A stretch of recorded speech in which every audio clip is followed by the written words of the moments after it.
Hi guys, my name is Mark and today we're talking about the ROCCAT Kone Pro Air ergonomic wireless mouse. Let's go!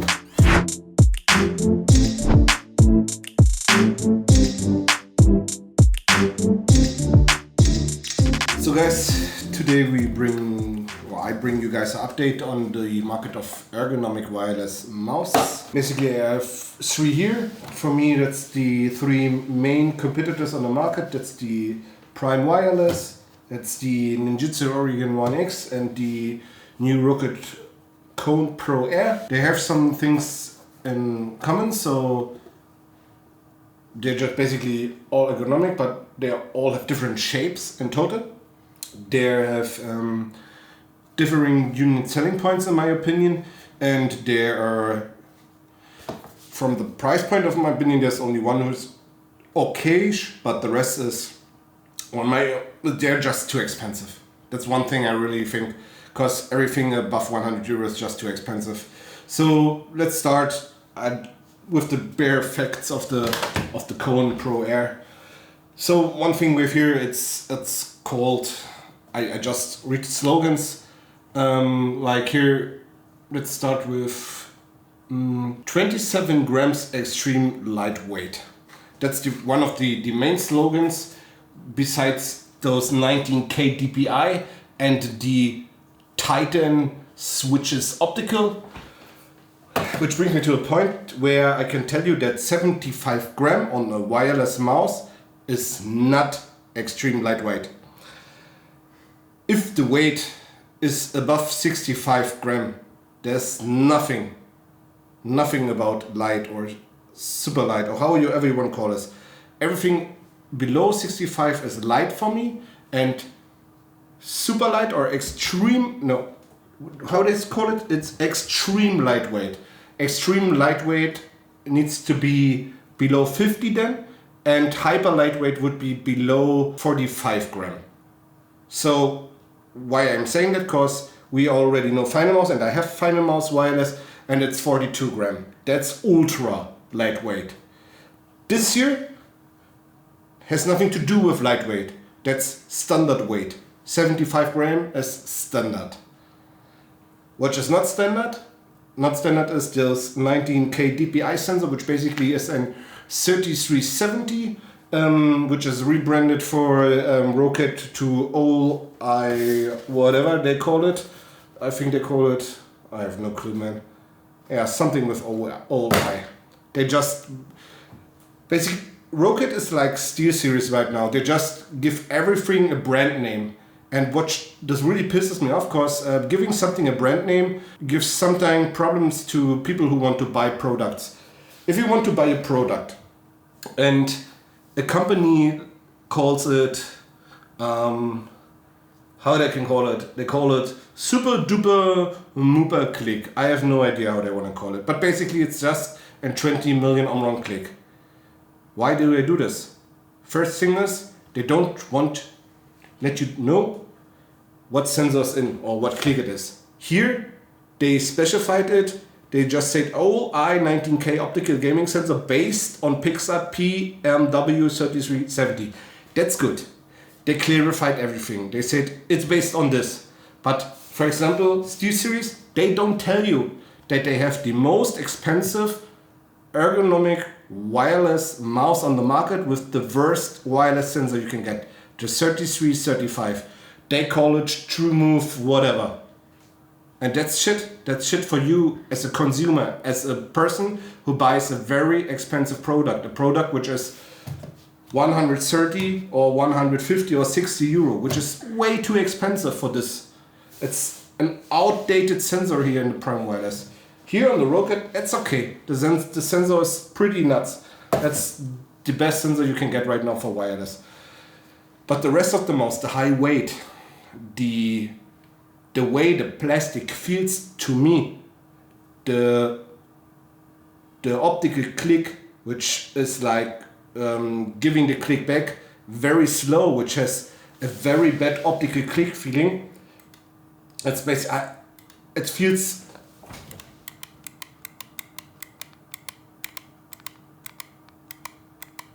You can see how slow it is, and it feels this slow for me.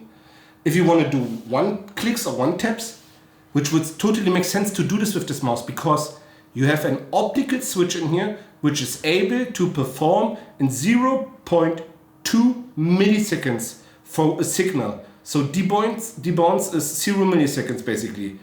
But the click, the geometry, how it's made, will not give you the chance to click this fast. Because it's just the travel distance and so the total travel distance for just clicking and giving it back is just too long to make it this fast. I have no idea why they fucked this up so hard.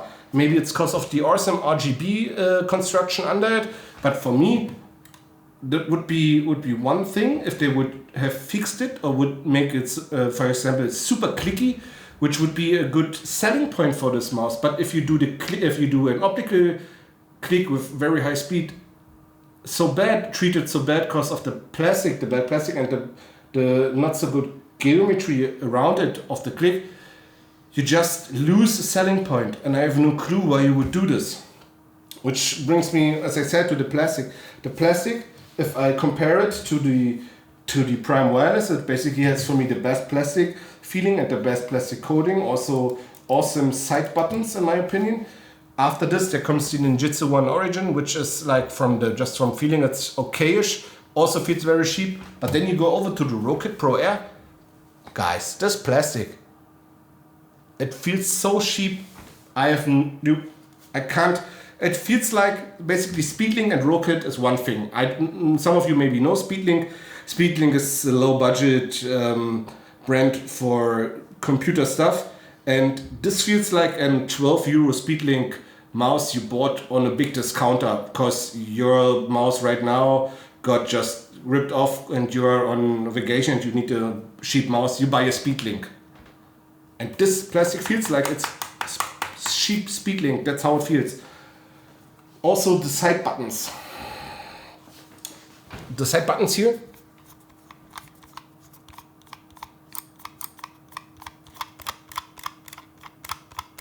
It's like they feel like they are wobbling.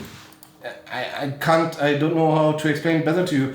It's like they are, at first they are very big side buttons. They also feel like very wobbly.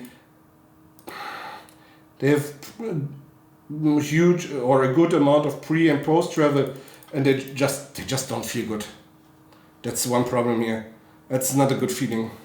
One thing besides the good sensor, which they made very good for the big mouse, is the glides. They say they are heat treated glides, and they're very good. And to compare it to the Prime Wireless and to the Ninjutso Origin 1, the glides of this one perform the best and give you the least bad feeling because of the high weight of the mouse. It's like at some point you still have, besides the mouse is very heavy, you still have a very good glide. So that's pretty good. The weight distribution is so much here at the end. The weight is totally like here, and which when you palm or claw grip the mouse, the weight is basically here in your hand. You have the weight totally here. And the size of the glides and the weight distribution will make it very hard for you on a palm or claw grip to make good micro adjustments in game on any pad. I played it with this Aqua Control pad, Aqua Control Plus, the new one, which is an awesome micro correction pad. It's okay, you can do it, but you can't do the real sick shit, you know, like the exclamation mark on your aim, which gives your aim just the last push, the last kick, which makes your aim nuts. This is not possible with this mouse in my opinion.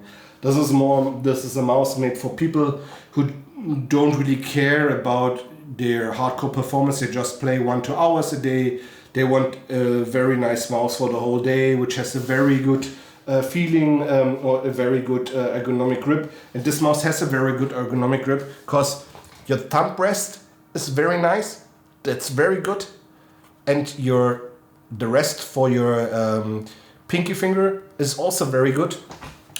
So basically, if you have it in hand the whole day, it's very, very enjoyable, besides of the bad plastic feeling.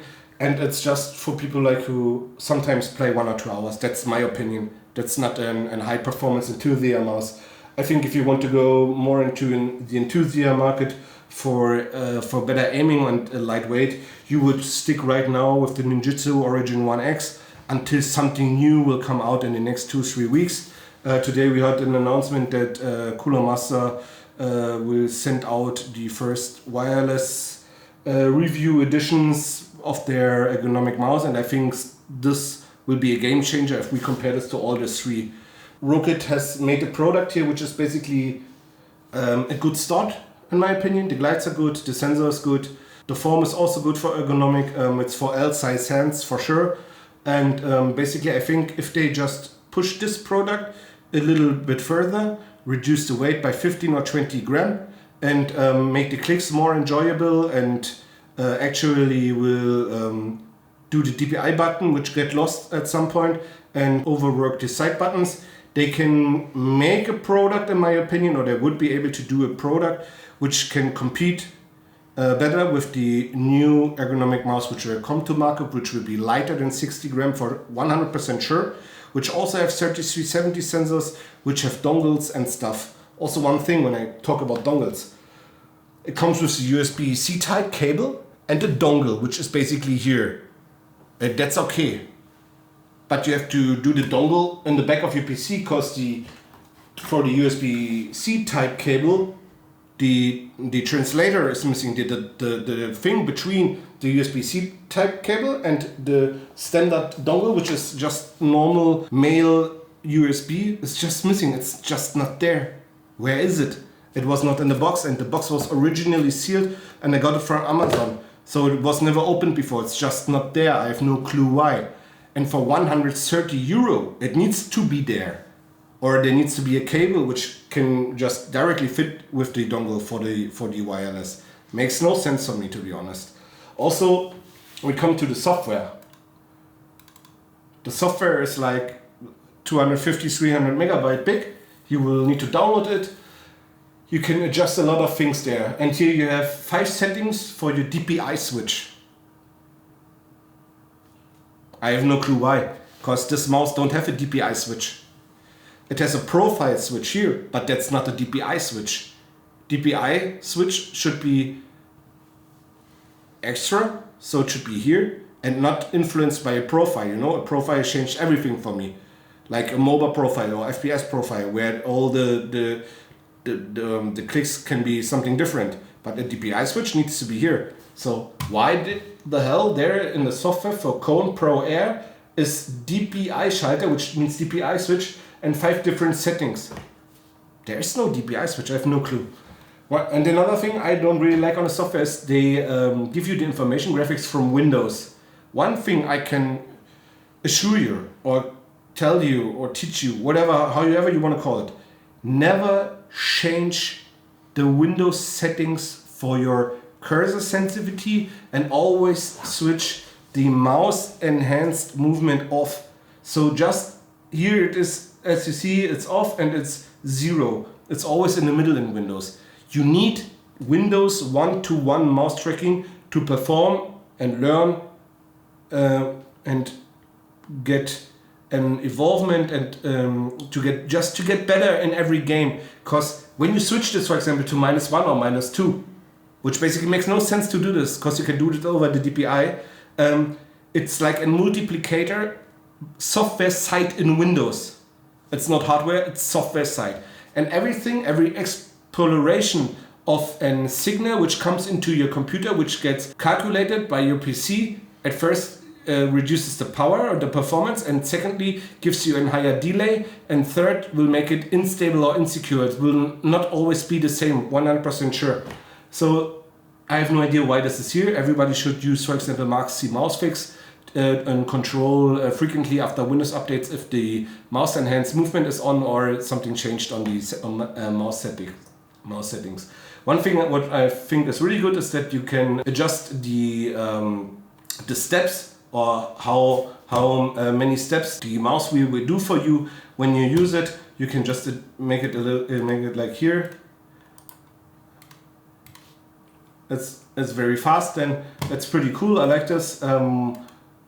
Here you can adjust every button you want, but also here There's no DPI button. It's just not existing. There is no DPI button. Everything here says no DPI button, so I have no clue where it's in the software. Then you have these RGB stuff here, like RGB profiles, this and that. You can download different other profiles. You can adjust it with IMO. All the stuff, guys, all you need for your RGB experience. Another thing here is you can switch the modes. When you, for example, change the energy saving mode to off, the signal gets stronger, so I would appreciate or recommend everyone to just switch energy saving mode off. Basically, I have to switch behind, and right now it says good to excellent, but when you're too far away or it's too much behind the PC and you have energy saving on, it goes down to fair or nearly to the mid. So just switch energy saving mode off if you don't have an extend or a USB cable which is close to the pad with the dongle.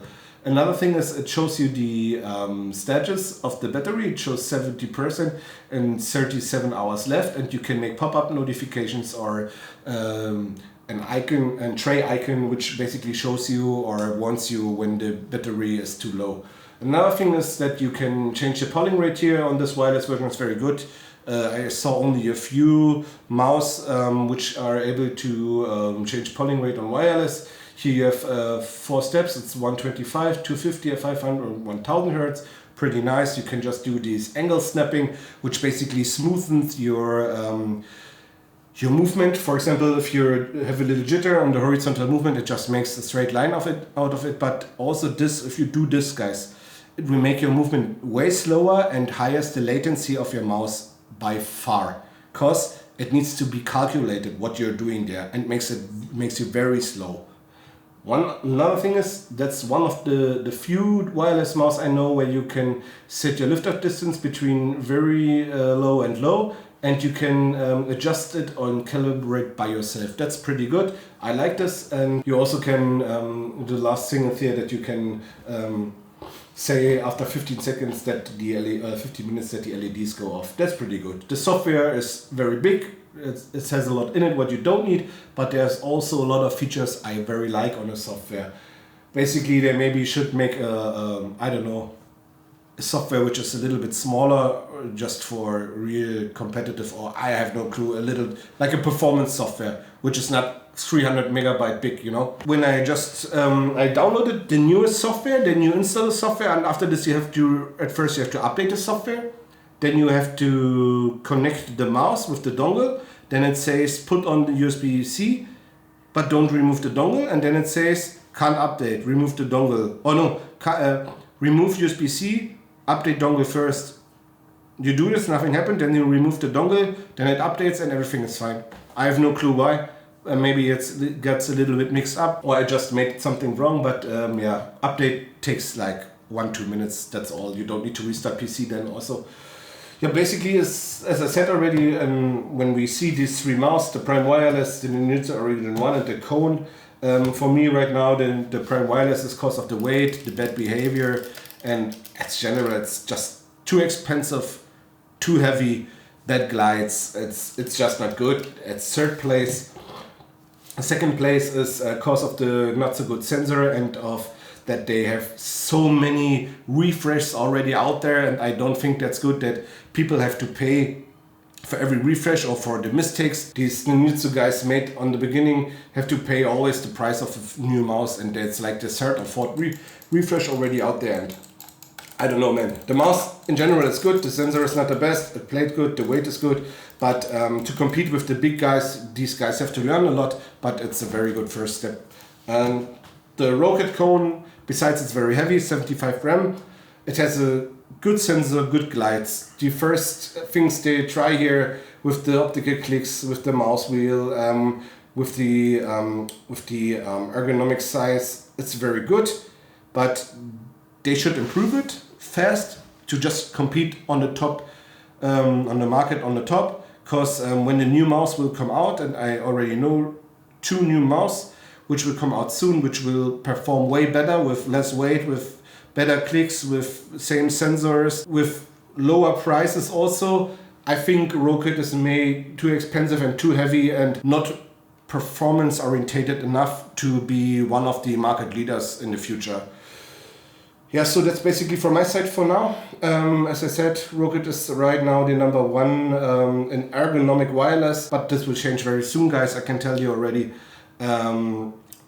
Thank you for now for watching. If you have any questions or I forgot something or whatever, just put it down in the comments below, let me know please, and I will comment everything as soon as possible. So as I said, thanks for watching, see you soon guys, bye.